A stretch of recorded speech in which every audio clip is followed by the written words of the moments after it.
diridhai dan diberkahi oleh Allah Subhanahu wa taala. Amin. Semoga setiap tapak muka tanah ini seperti dituliskan di bandara tapi tempat landing tadi sebagai tempat yang bersujud dan bersaksi di hadapan Allah bahwa kita pernah menghuni tempat ini dan beribadah kepadanya. Inna anzalnahu fi lailatul qadr wa ma adraka ma lailatul qadri khairun min alf syahr. Ini adalah ayat yang menunjukkan keutamaan Al-Quran yang mengubah setiap keadaan menjadi lebih baik. Al-Quran turun di satu malam, malamnya berubah menjadi pahala. Al-Quran turun lewat malaikat Jibril, malaikatnya berubah jadi sayyidul malaikat, pemimpin para malaikat.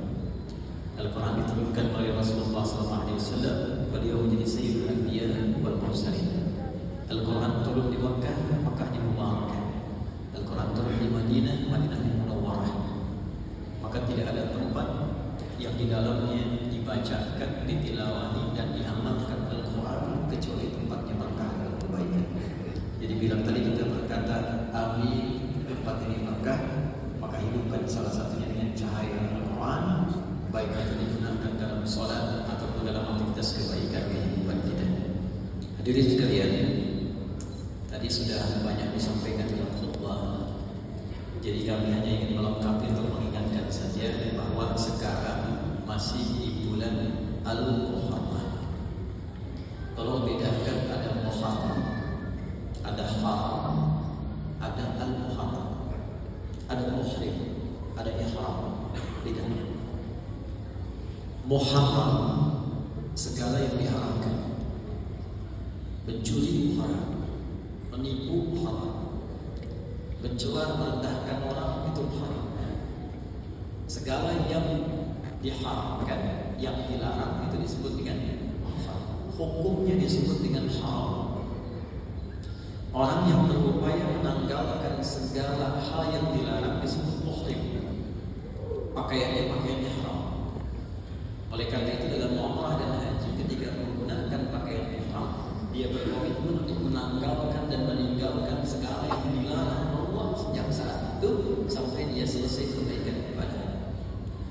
Kalau kita ingin mengganti waktu untuk meninggalkan segala yang dilarang dan kita ingin berusaha menjadi lebih baik, rumus hadisnya diriwayatkan Bukhari kita beriman, meninggalkan segala yang tidak baik menjadi baik, itulah hijrah. Kalau kita ingin masuk ke dalamnya dengan sifat disebut dengan hijriyah. Maka kalau ingin memulai hijrah, pesan dari Nabi-Nya sederhana, tinggalkan kebiasaan-kebiasaan yang dilarang, yang hukumnya haram. Maka rumusnya dalam bahasa Arab salah satunya tambahkan alif lam pada kata Muharram, tambah alif lam menjadi al-Muharram.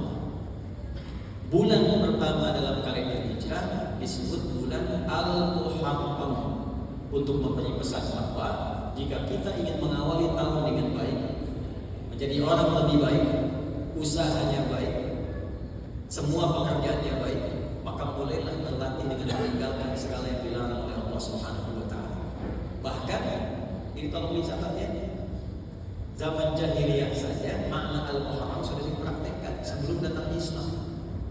Sudah viral di kalangan jahiliyah ada 4 bulan. Pesan dari nabi-nabi sebelumnya disampaikan lewat lisan sehingga sampai ke masyarakat lingkungan Nabi. Kalau tiba 4 bulan ini, maka semua menjaga diri dari perbuatan yang terlarang. Kalau sudah ada 4 bulan ini, itu perang bisa libur, Pak. Mencela itu libur, menyakiti itu libur, tidak boleh ada perang. Untuk menghormati 4 bulan ini. Dalam hadis disampaikan riwayat Ibnu Abbas radhiyallahu ta'ala anhuma dari Nabi sallallahu alaihi wasallam, "Talata mutawaliyah, 3 berurutan yang satu terpisah. Dzulqa'dah bulan 11, Dzulhijjah bulan 12, Al-Muharram bulan pertama 11, 12 bulan 1. Dan Rajabul Mudhar baina Jumada wa Sya'ban. Bulan Rajab antara bulan 6 dan bulan ke-8. Jumada dan Sya'ban. 4 bulan ini. Dan ini ditetapkan dalam kalender Islam. Langsung Allah yang melegalkan menurut ketetapan Allah. Quran surah 9 ayat 36. Inna 'iddatash syuhuri 'inda Allah 12 syahran fi kitabillah yauma khalaqas samawati wal arda minha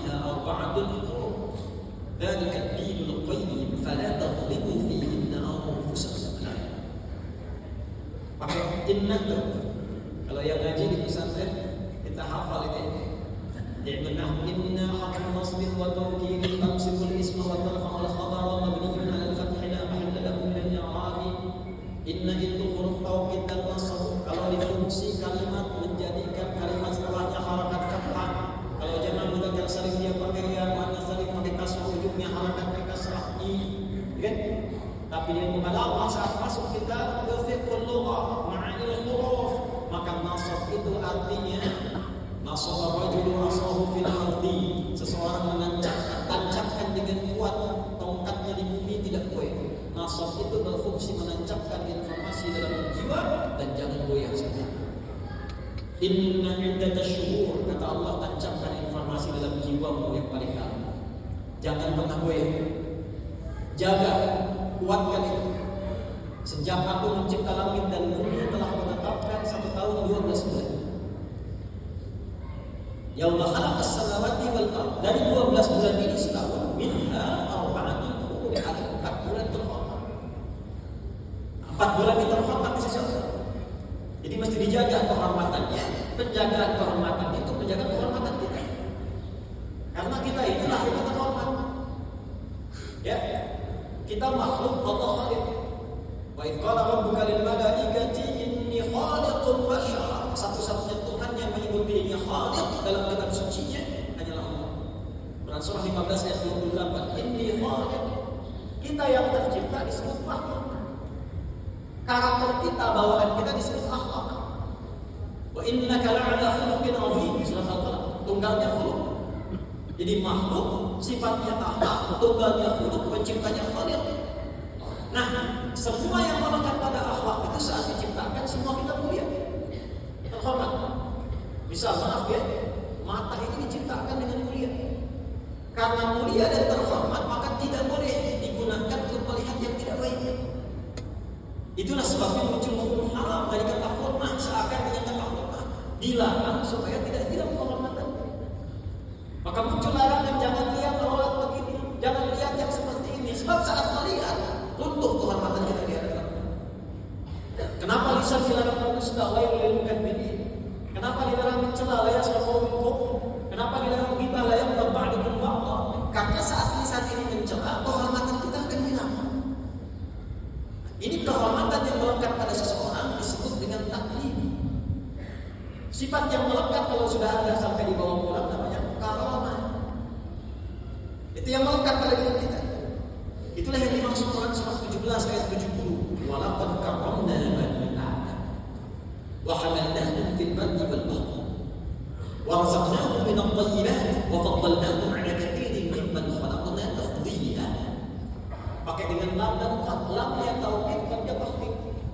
Aku pastikan dan aku jamin, kata Allah, saat anak cucu Adam siapapun diciptakan, dalam penciptaannya melekat kemuliaan pada seluruh bagian tubuhnya.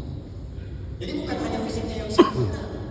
Quran surah 95 ayat 4, laqad khalaqnal insana fi ahsani taqwim, itu fisiknya, ujung kepala sampai ujung kaki. Fungsi yang melekat pada fisik ini mulia sifatnya. Semua mulia. Saking mulianya, kata Allah, rezekinya pun harus mencari yang baik. Karena itu dilarang menipu, dilarang nyogok, dilarang korupsi. Kenapa? Karena ini makhluk mulia, tidak boleh hilang kehormatan. Kemudian wafaddalnahum 'ala katsirin mimman khalaqna tafdila. Beraktivitas di daratan, banyak di lautan, kami berikan kemuliaan, keutamaan melebihi makhluk yang lain. Nah, jadi saat kita mulai tercipta ini, semua kita mulia. Semua. Cuma sayang dalam kehidupan kan ada saja peristiwa yang menjadikan kita sulit menjaga kemuliaan. Ya boleh angkat tangan siapa yang hidupnya sampai detik ini tidak pernah mencela orang. Ada yang sampai hari ini tidak pernah melihat maksiat, matanya melihat. Tidak ada. Ada yang tidak pernah berprasangka buruk sampai hari ini.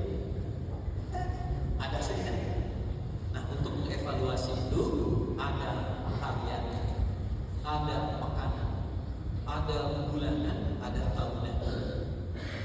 Harian itu sholat 5 waktu. As-shalawatu ila as-shalawat kafaratun lima bainahunna malam bil kabair.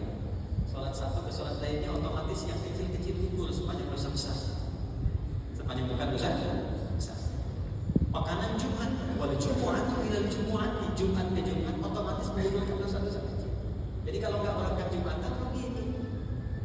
Dosa kecilnya belum hilang, apalagi yang besar. Yang nggak punya dosa boleh angkat tangan. Ada yang dosanya sedikit. Saya mau tanya, Nabi Adam ketika diizinkan berbuat salah itu kesalahannya berapa? Satu kan? Makan buah larangan kan? Juga Nabi Adam, bapak moyang kita, salahnya satu, keluar dari surga. Antum salah banyak, pengen masuk.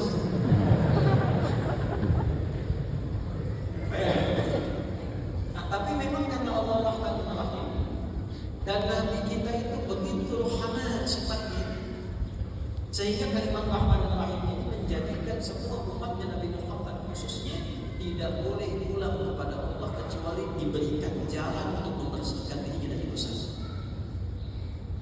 Itulah indahnya. Karena itulah Nabi selalu minta kepada kita setiap pekerjaan sertakan kalimat Rahman Rahim ini. Kullu amrin dimanin la yubda fihi bismillahirrahmanirrahim. Makan bismillahirrahmanirrahim, menulis bismillahirrahmanirrahim, makan minum bismillahirrahmanirrahim, berpakaian. Itu kalau nggak dibacakan hilang keberkahan. Di antara keberkahan itu menjaga kita dari perbuatan maksiat. Ada orang korupsi pakai bismillahirrahmanirrahim. Minum bir whisky pakai bismillah kan ada. Nah, kalimat bismillah itu berkahnya salah satunya menjaga seseorang dari perbuatan maksiat. Selain merubah pekerjaan, dilipat hasanah. Nah, kita mengevaluasi ini ada pekan, ada bulanan. Dari tahunan sampai ketemu Ramadan ada 4 bulan yang khusus, yaitu 3 rangkai, bulan 11, 12 dan bulan pertama. Dan sekarang termasuk di dalamnya masih bulan Ramadan.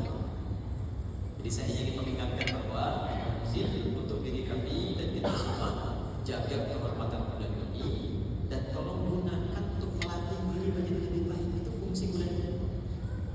Jadi kalau bisa sekarang masih pertengahan, besok misalnya latihan sepekan, jangan banyak-banyak dulu. Besok latihan mata dulu sepekan. Atau 3 hari saja dulu lah. Tak boleh melihat yang normal. Nanti setelah dari mata turun kan, yang masukkan. Mata langsung ganti turun ke lisan. Hari keempat sampai ke-6 lisannya jaga dan tadi cakap yang tak baik. Mau marah, diajak gibah. Nanti kalau sudah nyambung sepekan ada gabungan mata dengan lisan. Lihat YouTube, mau lihat kajian yang nampak maksiat, mata langsung berbalik betul betul. Walil mu'minina yaghuddu min absarihim. Palinkan itu latihan syirik itu. Lisannya istighfar, wasa'ani wa ila maghfirah. Astagfirullah. Udah bisa istighfar. Walaupun awal-awal kadang lambat dulu. Astagfirullah. Istighfar baru segini ya. Nah, ini bulan itu, bulan berlatih. Suami istri berlatih, anak berlatih doa untuk orang tua, berlatih mendoakan istri. Antum kalau keluar kerja, berapa kali mendoakan istri? Istri keluar berapa kali kemudian didoakan? Demikian sebaliknya. Nah, inilah bulan untuk merubah kita menjadi lebih baik. Kata Ibnu Abbas radhiyallahu taala, beliau terjemah dalam Quran legasi penafsiran Qurannya dari Nabi. Karena ini bulan mulia, bulan terhormat, maka orang yang sengaja berbuat maksiat di bulan ini dosanya 2 kali lipat dibanding hari biasa. Ini Muharram. Ya, nah kalau benar tadi, ya, maka berubahlah kita menjadi orang baik. Nah, itulah inti Islam. Jadi kalau orang sudah berislam itu pasti baik. Itu kalimat Qurannya begitu. Kalau orang sudah berislam pasti lurus hidupnya, pasti baik jalannya. Jadi kalau anda mengaku muslim, lisannya tidak baik, maka Islamnya dipertanyakan. Kalau mengaku muslim, maaf, kakinya melangkah pada yang tidak baik, Islam dipertanyakan. Itulah yang dimaksudkan Quran surah 9 ayat 36. Inna iddatash syuhuri 'inda Allah 12 syahran fi kitabillah yauma khalaqas samawati wal arda minha arba'atun hurum. Perhatikan. Dzalika dinul qayyim. Itulah ketentuan din lurus. Nah, jadi kalau kita din kita apa? Islam. Quran surah 3 ayat 19. Inna dina 'inda Allahi Islam. Seseorang yang mengatakan Islam namanya muslim. Jadi kalau orang itu muslim, agamanya Islam, dia mesti lurus di dunia. Bicaranya lurus, pandangannya lurus pada kebenaran yang hak yang hanif, telinganya lurus mendengar yang baik-baik. Jangan zalimi bagian tubuh kita, kata Allah begitu.